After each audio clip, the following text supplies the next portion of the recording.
Friends, आप लोग कैसे हो? मैं आशा करती हूँ कि आप लोग बहुत अच्छे होंगे। तो मित्रों, 8वीं से लेके आईएएस तक की कोई भी एग्जाम दे देना, संधि से प्रश्न अवश्य आते हैं। और आपको संधि समझ में नहीं आती है तो इतनी ज़बरदस्त ट्रिक है कि आपको बस ये वीडियो देखनी होगी और आपको संधि जो है याद हो जाएगी। कुछ ही लाइन आपको याद करनी है। इसलिए फ्रेंड्स, इससे पहले समास की वीडियो बना दी है, अगर आपने नहीं देखी तो डिस्क्रिप्शन में लिंक होगी। समास को भी आप लोग बहुत ही अच्छे तरीके से याद कर पाएंगे। तो चलेंगे हम संधि की ओर, और संधि आप लोग ट्रिक के माध्यम से कैसे याद करेंगे। जैसा कि आप लोग देख पा रहे हैं, संधि कुछ ही लाइन याद करनी है। तो सबसे पहले भैया बात करेंगे संधि कहते किसे हैं, क्योंकि टॉपिक हमारा क्या है, संधि। तो पता होना चाहिए ना संधि कहते किसे हैं। तो इसकी परिभाषा है, दो वर्णों से उत्पन्न विकार को संधि कहते हैं। दो वर्ड याद रखना, क्या, दो वर्ड। जैसे ये अ है, आ है, ठीक है, ई है, ये क्या है, वर्ड हैं। तो आपको दो वर्डों से उत्पन्न जो विकार होता है उसे क्या कहेंगे, संधि। तो संधि का अर्थ क्या है, संक्षिप्त अर्थ अगर समझें तो मेल है। क्या है, मेल होता है संधि।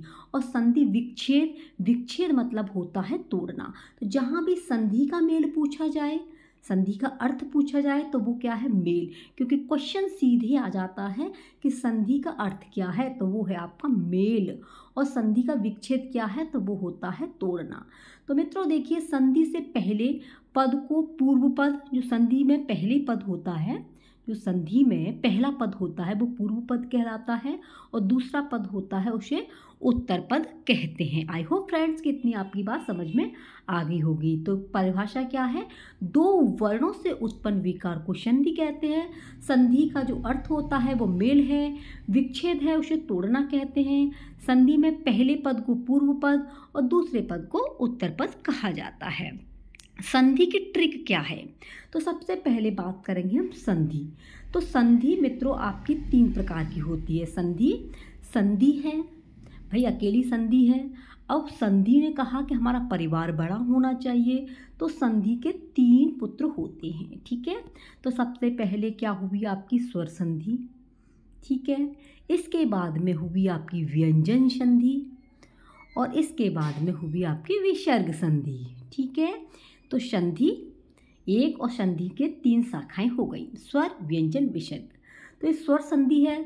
स्वर संधि मोस्ट इम्पोर्टेंट आपकी है। परिभाषाएं या आपकी स्वर संधि के भेद, स्वर संधि के उदाहरण आपकी परीक्षा में अवश्य आते हैं। और ये व्यंजन और ये विसर्ग जो है इसके नियम हैं, ठीक है। तो सबसे पहले हम स्वर संधि के बारे में ही बात करेंगे। तो संधि सबसे पहले होती है दीर्घ। दीर्घ माने होता है बड़ा। दीर्घ माने क्या होता है, बड़ा होता है, ठीक है। दीर्घ का मतलब बड़ा। तो इसकी ट्रिक है भैया कि बड़ी मात्रा आ जाए। बड़ी मात्रा में जैसे बड़ा आ जाए, बड़ी ई आ जाए, बड़ा ऊ आ जाए। बड़ी चीज़ आनी चाहिए, बड़ा आ, बड़ी ई, बड़ा ऊ। तो वहाँ पर सीधे क्या होगा, आपका दीर्घ संधि होगी। समझ में आया? कमेंट में लिखो हाँ।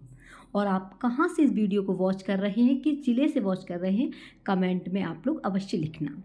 दीर्घ माने बड़ा।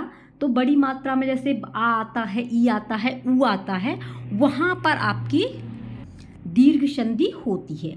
अब इसके एग्जाम्पल यानी उदाहरण क्या हैं, तो उदाहरण मित्रों इसके जैसे मत जमा अनुसार। तो देखो मत, यहाँ पर अ और अ मिलकर के क्या हुआ, बड़ा आ, बड़ा हो गया, तो यहाँ पर आ गया मतानुसार।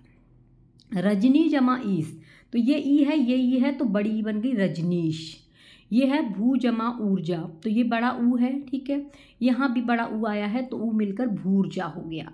तो ये ध्यान रखना, इसकी ट्रिक है कि बड़ी मात्रा यानी कि आ ई ऊ हो तो वहाँ पर आपका दीर्घ संधि होगा। नेक्स्ट है गुण संधि। तो जब दीर्घ हुआ तो दीर्घ के बाद में क्या होता है, गुण।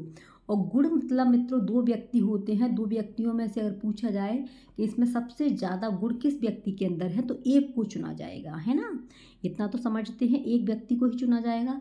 इसकी सीधी सी मात्रा ट्रिक है कि इसमें एक ही मात्रा आती है। किसके में, गुण संधि में एक मात्रा आती है, और वो भी ए और ओ की आती है। जैसे उमा जमा ईश, उमा जमा ईश, तो उमेश हो गया, एक मात्रा हुई। महा जमा उदय, तो महोदय, ठीक है। ए और ओ की मात्रा आती है वहाँ पर, ए और ओ की मात्रा जहाँ भी आपको दिखे वो आपकी गुण संधि है। गुण में एक ही व्यक्ति के गुण को देखा जाएगा जब दो व्यक्ति होते हैं तो। इसके बाद में हुई आपकी वृद्धि संधि, और वृद्धि मतलब होता है किसी चीज़ में पैसा लगा के उसमें बढ़ोतरी करना, ठीक है। तो वृद्धि में 1 रुपये से 1 रुपये आपने लगाया, वहाँ पर आपको 2 रुपये कमाने होंगे। तो यही है, सबसे पहले गुण आया, गुण के करने के बाद में वृद्धि करेंगे तो वृद्धि में 2 मात्राएं होती हैं। क्या होती हैं? 2 मात्राएं होती हैं, बड़ी आई की और बड़े औ की। जैसे सदा जमा एव, सदा जमा एव यानी सदैव। महाधन ओज महोज, ये किसके हैं? वृद्धि संधि के। नेक्स्ट है आपकी यड़ संधि। यड़ संधि आप समझ रहे होंगे, इसमें मित्रों आधा अक्षर आता है। क्या आता है? आधा। इसकी ट्रिक है कि य व र, यानी कि य हो, व हो, र हो के पहले आधा अक्षर आएगा तो वो आपकी यड़ संधि होगी। जैसे प्रत्येक, देखो यह आ गया है, यहाँ पर आपका आधा अक्षर आया है। स्वागत वो आया है तो आधा अक्षर आया है, ठीक है। र पित्राज्ञा, यहाँ पर ये आधा आया है। तो ये इसका क्या हुआ उदाहरण? प्रतिधन एक, प्रत्येक, सुधनागत स्वागत, पितृधनाज्ञा पित्राज्ञा। तो ये क्या है भैया? यड़ संधि है। नेक्स्ट है आपकी अयादि संधि, और ये है लास्ट संधि। अयादि संधि में कोई भी मात्रा नहीं आती है, चाहे आप ए आई की हो, ओ औ की हो, कोई मात्रा नहीं आएगी। और अधिकतम इसमें 3 अक्षर आते हैं। कितने? 3 अक्षर भैया आते हैं, यही इसकी ट्रिक है। 3 अक्षर आएंगे, जैसे भवन, हवन, नयन, चयन। भवन, हवन, चयन और नयन, इनमें कोई तो मात्रा नहीं है, 3 ही अक्षर हैं। या पावक ले लीजिए, है ना, पावक, पवन, ये सब क्या है? नायक। ये आपके 3 ही अक्षर हैं और ये आपके किसकी है? अयादि संधि है। तो आई होप फ्रेंड्स कि आपको ये समझ में आ गया होगा। संधि के कितने प्रकार होते हैं? 3 प्रकार होते हैं। कौन कौन से होते हैं? कमेंट में बताइए कौन कौन से हैं, ठीक है। सबसे पहले मैंने आपको बताई दीर्घ संधि, ठीक है। सबसे पहले क्या बताइए आपको? दीर्घ संधि। दीर्घ माने होता है बड़ा, इसमें बड़ी मात्राएं आती हैं, ठीक है। आ जाएगा आपका, ई आ जाएगी और आपका उ आ जाएगा। इसके बाद में क्या होता है? गुण होता है, ठीक है। गुण में आपकी 1 मात्रा आएगी, ए की आ जाएगी और ओ की आएगी। इसके बाद में क्या होगी? वृद्धि होगी, ठीक है। वृद्धि संधि में 2 मात्राएं आती हैं, औ की आती है और आपकी आई की आती है, ठीक है। वृद्धि के बाद में आपकी यड़ होगी। यड़ में आपकी यवर अलग के से पहले आधा वर्ड आता है, इसमें संधि होगी तो इसमें आधा वर्ड अवश्य आएगा। नेक्स्ट है आपकी अयादि संधि, ठीक है। अयादि संधि में आपके 3 अक्षर होते हैं, कोई मात्रा नहीं होती है, ठीक है। ये समझ में आ गया होगा। दीर्घ संधि का जो उदाहरण है संस्कृत वाले मित्रों के लिए, अकह शवर्णे दीर्घ। गुण संधि का है तो आज गुण, वृद्धि का वृद्धिरेच, यड़ का इको यड़चि, अयादि का एचवय वायवः। ये इसके सूत्र हैं। तो फ्रेंड्स आप लोग कमेंट में बताना कि आपको ये क्लास कैसी लगी और संधि की जो ट्रिक है क्या आपकी समझ में आया या नहीं आया, ठीक है। तो अगर चैनल सब्सक्राइब नहीं किया है तो चैनल को सब्सक्राइब कर लेना और जितना हो इस वीडियो को शेयर करना।